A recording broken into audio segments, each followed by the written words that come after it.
कक्षा 10th ए के बच्चे ध्यान देंगे। पिछले दिनों हम लोग हिंदी क्षितिज काव्य में पाठ 2 राम लक्ष्मण परशुराम संवाद पढ़े। अब बच्चों 6 नंबर का प्रश्न 2-2 नंबर का आता है। जैसे पाठ्य पुस्तक से पद्यांश उतार दिया गया और उसी पद्यांश पर आधारित 3 प्रश्न परीक्षा में आते हैं 2-2 नंबर का, और उन प्रश्नों का उत्तर उसके आधार पर लिखना होता है।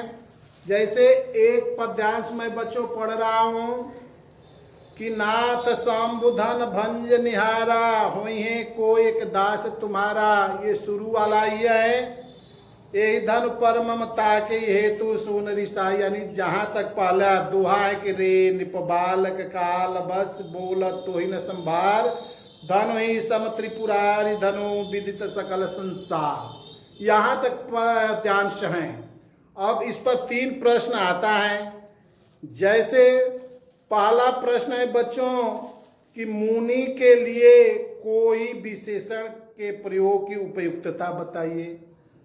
तो मुनि के लिए कोई विशेषण जो शब्द आया है उस विशेषण के प्रयोग की उपयुक्तता बताइए। दूसरा है कि परशुराम किस कार्य को औरिकरनी कर रहे हैं। और तीसरा प्रश्न है कि नाथ शब्द द्वारा कौन किसे संबोधित कर रहा है, कि नाथ किसके लिए आया है, किसे संबोधित कर रहा है।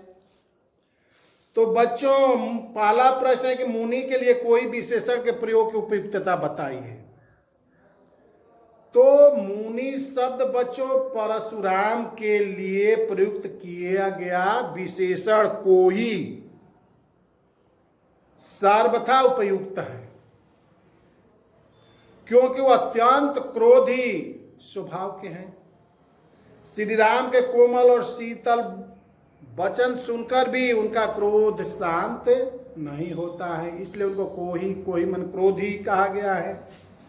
दूसरा है कि परशुराम किस कार्य को औरिकरनी कर रहे हैं। औरिकरनी, औरि माने दुश्मन होता है। तो परशुराम शिव धनुष तोड़ने के कार्य को औरिकरनी कह रहे हैं, अर्थात अपना शत्रु का काम बताए हैं, क्योंकि वे शिव के अनन्य भक्त थे। परशुराम जी शिव के अनन्य भक्त थे और कोई उनके आराध्य देव का धनुष तोड़ दे यह भला उनसे क्यों बर्दाश्त होगा। तीसरा प्रश्न था बच्चों कि नाथ शब्द द्वारा कौन किसे संबोधित कर रहा है।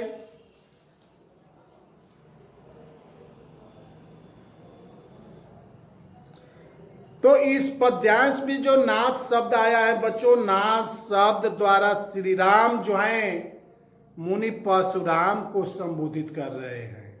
नाथ शब्द जो है परशुराम जी के लिए श्री रामचंद्र जी प्रयोग कर रहे हैं। अब दूसरा जैसे पद्यांश ले लिया जाए बच्चों कि लखन कहा हंसी हमरे जाना सुनहु देव सब धनुष समाना का छति लाभ जनधन तोरे देखा राम। तो दोहा तक है कि माँ तू पिता ही जन सोच बस करस महिष किशोर गर्भन के अर्भक दलन पर सुमोरति घोर। अब इस पर 3 प्रश्न कि लक्ष्मण की बातों को परशुराम पर क्या असर हुआ।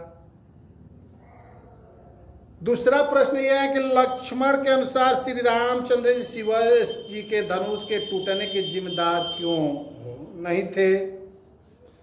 तीसरा प्रश्न है कि परशुराम के क्रोधित होकर यह कहने पर कि भगवान शंकर का यह धनुष कोई साधारण धनुष नहीं है, लक्ष्मण ने क्या कहा। तो पहला प्रश्न क्या है बच्चों कि लक्ष्मण की बातों का परशुराम पर क्या असर हुआ। तो परशुराम शिव धनुष के भंग होने से पहले ही क्रोध थे। उन पर लक्ष्मण उनके साथ जो है वाद विवाद कर रहे थे और शिव धनुष के टूटने को उचित ठहरा रहे थे। दूसरा है कि लक्ष्मण के अनुसार श्री राम शिव जी के धनुष के टूटने के जिम्मेदार क्यों नहीं थे।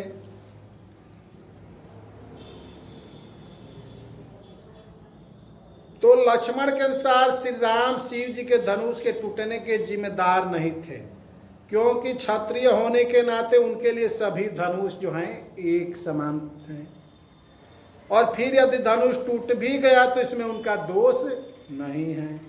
वह धनुष तो बहुत पुराना था जो उनके छूने से ही टूट गया। तीसरा प्रश्न था बच्चों कि परशुराम के क्रोधित होकर यह कहने पर कि भगवान शंकर का यह धनुष कोई साधारण धनुष नहीं है, लक्ष्मण ने क्या कहा। तो लक्ष्मण ने कहा कि मेरी समझ के अनुसार तो सभी धनुष एक जैसे ही हैं। तो इसी तरह प्रश्न आएगा बच्चों, और उसका उत्तर जो है उस पद्यांश में होगा। अब मैं पाठ्य पुस्तक में जो प्रश्न पूछा है उस पाठ्य पुस्तक के प्रश्नों का उत्तर बता रहा हूं, ध्यान दीजिएगा। पाठ्य पुस्तक का प्रश्न, पहला प्रश्न है कि परशुराम के क्रोध करने पर लक्ष्मण ने धनुष के टूट जाने के लिए कौन कौन से तर्क दिए।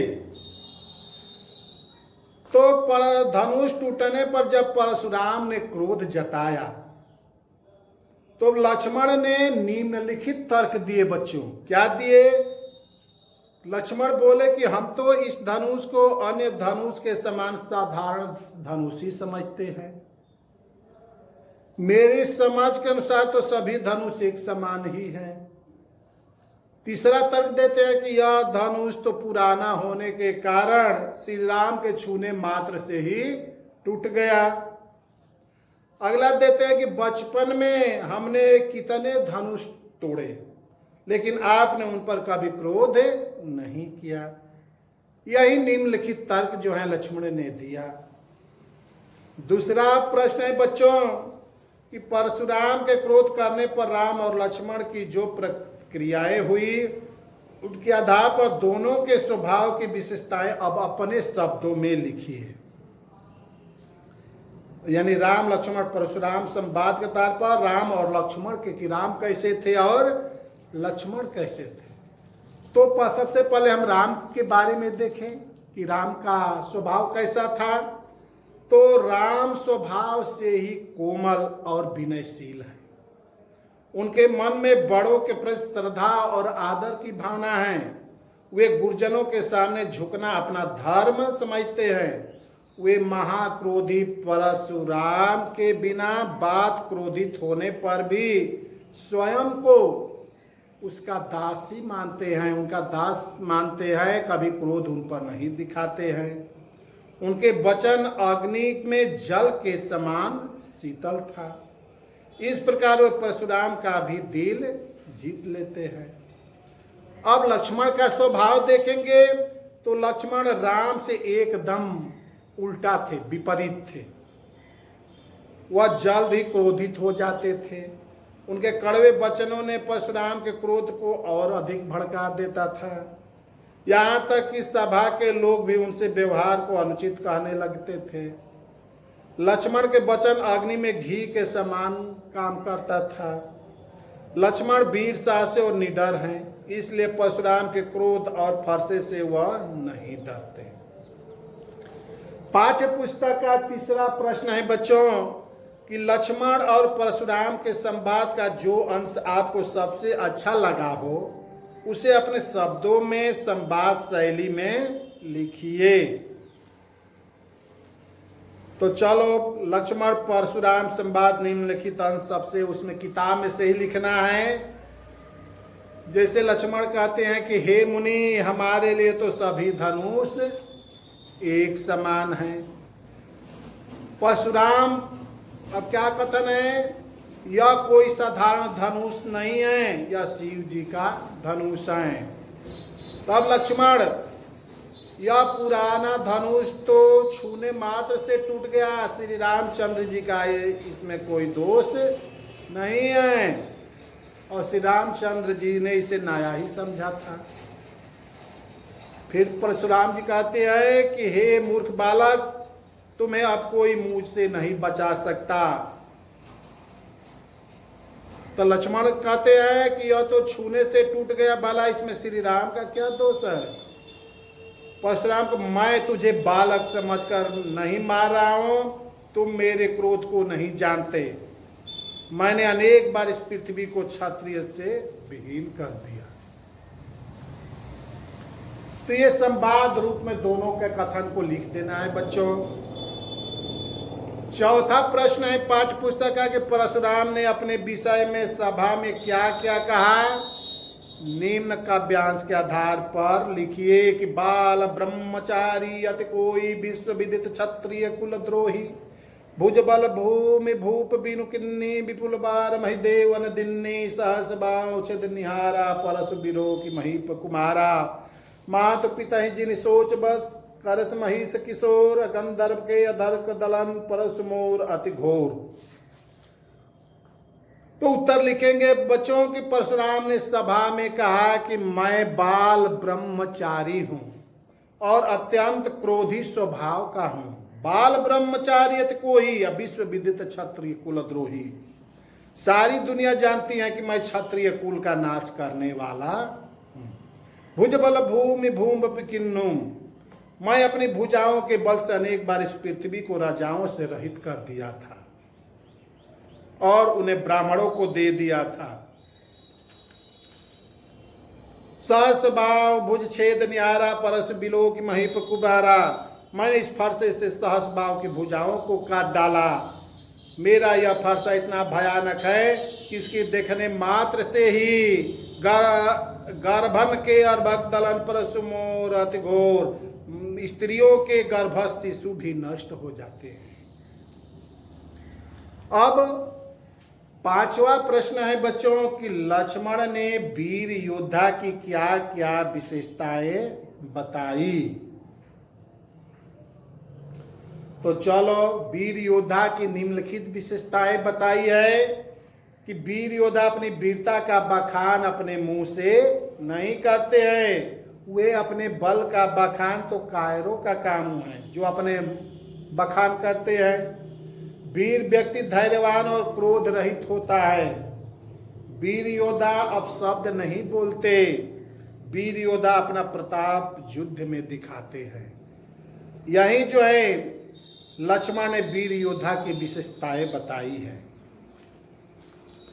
छठवां प्रश्न है बच्चों कि साहस और शक्ति के साथ विनम्रता हो तो बेहतर है। इस कथन पर अब अपने स्तर से लिखना है कि साहस और शक्ति के साथ विनम्रता हो तो बेहतर है।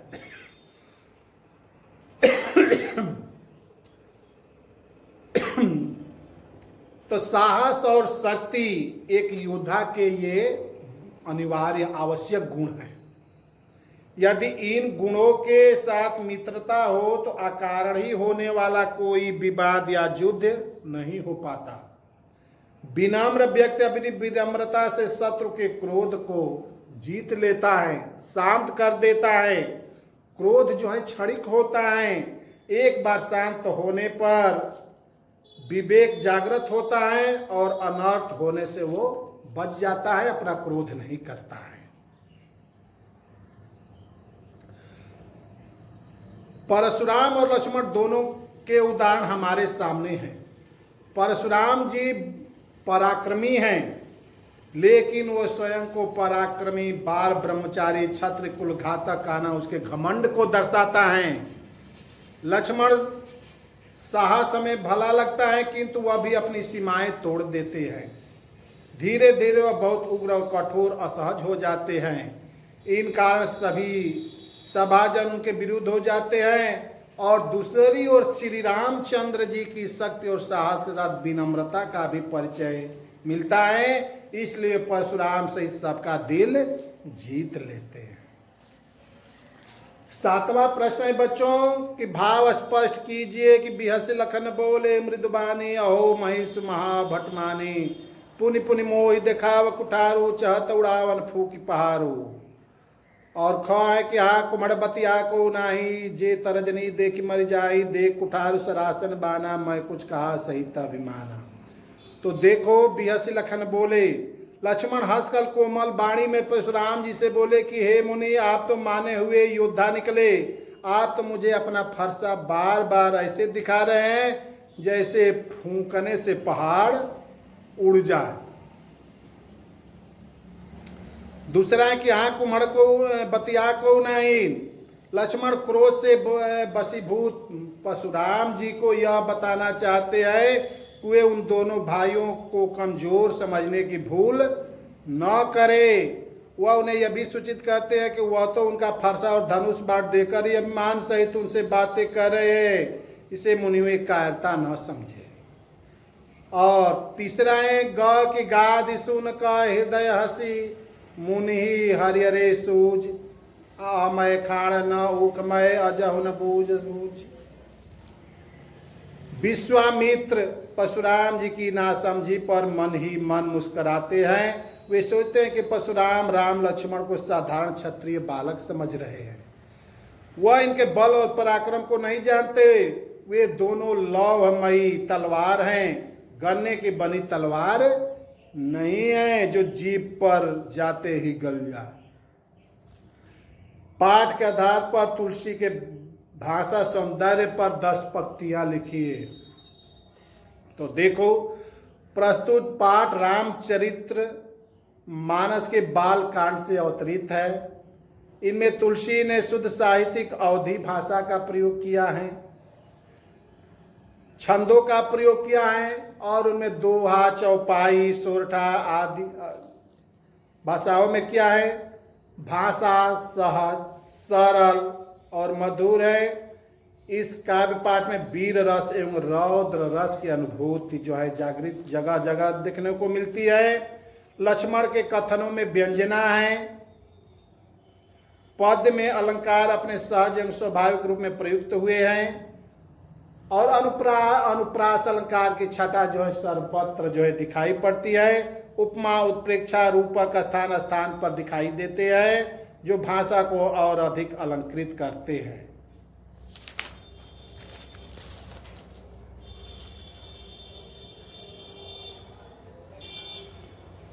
यहाँ पूछा है कि निम्न 10वां है बच्चों की निम्नलिखित पंक्तियों में अलंकार पहचान कर लिखिए। बालक बोल बधाऊ नहीं तो ही। यहाँ ब वर्ण की आवृत्ति हुई है बच्चों वाला अनुप्रास अलंकार होगा। कोटि कुलिस सम वचन तुम्हारा, कोटि कुलिस सम वचन तुम्हारा। यहाँ उपमा अलंकार है क्योंकि परशुराम के वचनों की तुलना कठोर वज्र से की गई है।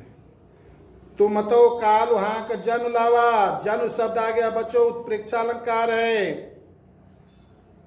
लखन उत्तराहुति सरिस वृक्रोज कृषान, कोप कृषान में रूपक अलंकार है क्योंकि कृषान में कोप क्रोध रूपी अग्नि का अभेद आरोप है।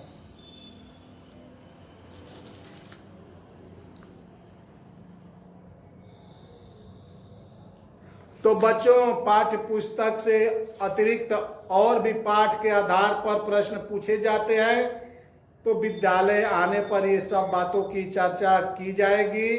तब तक ये पाठ्य पुस्तक का मैं प्रश्नों का उत्तर बोला, उसको आप लोग इस वीडियो को देखकर पाठ के आधार पर याद कीजिएगा, नोटबुक में तैयार कीजिएगा। धन्यवाद।